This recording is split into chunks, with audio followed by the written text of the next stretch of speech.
Books of haunted YouTube channel पे आपका स्वागत है। इस यूट्यूब चैनल पर आपको तरह तरह की हॉरर स्टोरीज देखने को मिलती है।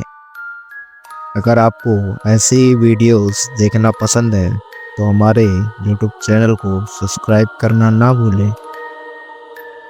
हेडफोन्स लगा लीजिए और तैयार हो जाइए डरने के लिए।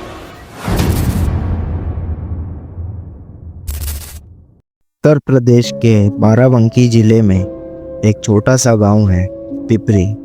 वहाँ के लोग सीधे साधे, धार्मिक और परंपराओं में विश्वास रखने वाले हैं।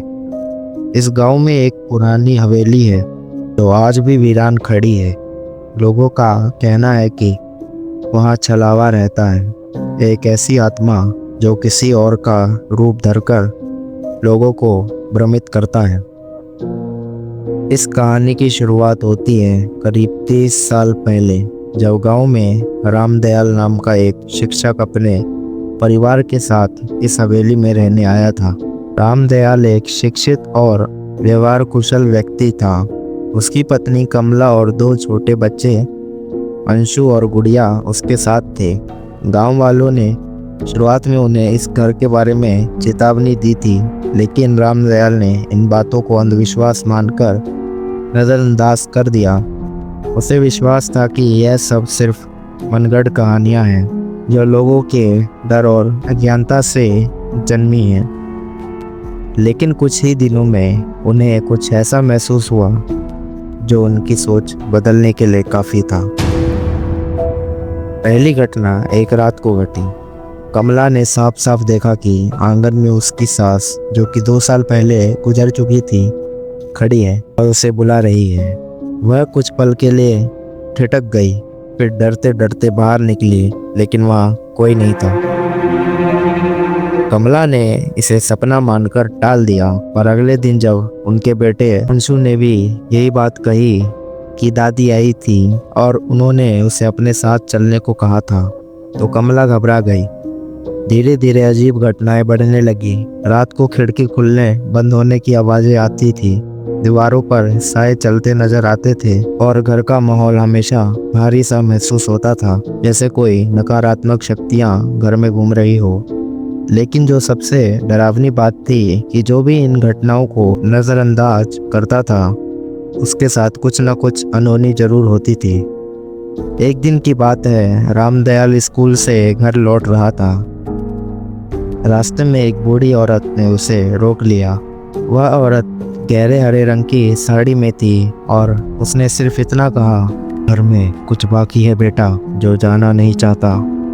रामदयाल ने पूछा कि वह क्या है, लेकिन वह औरत गायब हो गई, जैसे कभी थी ही नहीं।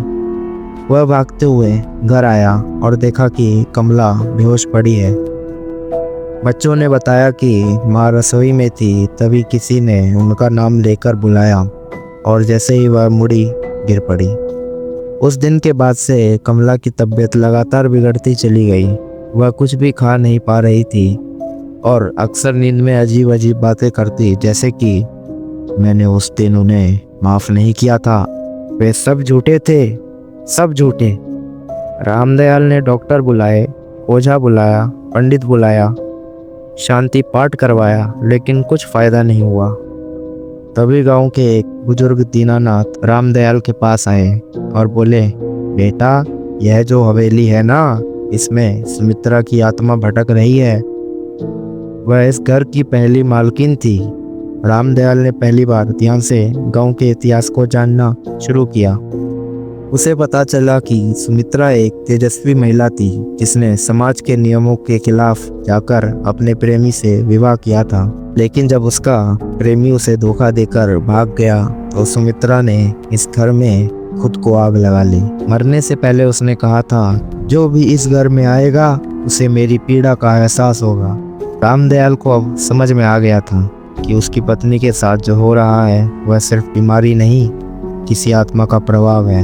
यह आत्मा किसी भी रूप में आ सकती थी, माँ, बहन, दादी, बच्चे, और उसका मकसद था भ्रम फैलाना। सबसे डरावनी घटना उस रात हुई जब रामदयाल की बेटी गुड़िया अचानक गायब हो गई। पूरा गांव ढूंढने में लग गया।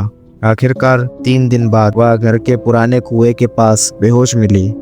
होश में आने पर उसने बताया कि दादी आई थी, मुझे गुड़िया खिलाने ले गई। यह सुनकर रामदयाल और कमला का खून जम गया। कमला ने फैसला किया कि अब उन्हें यहाँ से जाना होगा, चाहे कुछ भी हो जाए। पर जाने से पहले उन्होंने गांव के पुजारी और तांत्रिक को बुलाया।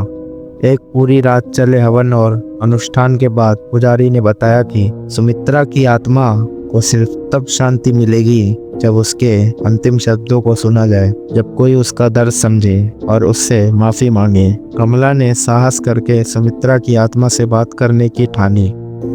उसी रात जब हवेली में सिर्फ कमला थी और चारों ओर दीपक जल रहे थे, उसने सुमित्रा को पुकारा।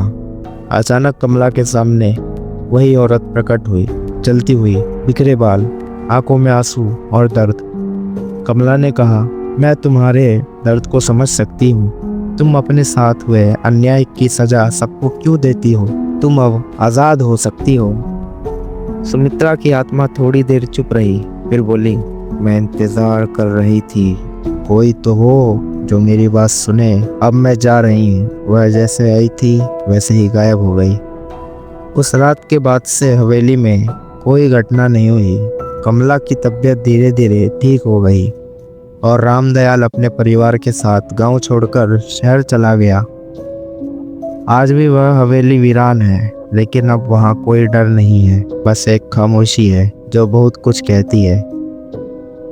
गांव वालों का मानना है कि सुमित्रा को आखिरकार मुक्ति मिल गई और यह किस्सा आज भी गांव की बैठकों, बुजुर्गों की जुबानों और बच्चों की कहानियों में जीवित है। एक याद कि कभी कभी आत्माएं भी इंसान से बस थोड़ी समझदारी चाहती हैं। अलावा डराने नहीं, समझाने आता है।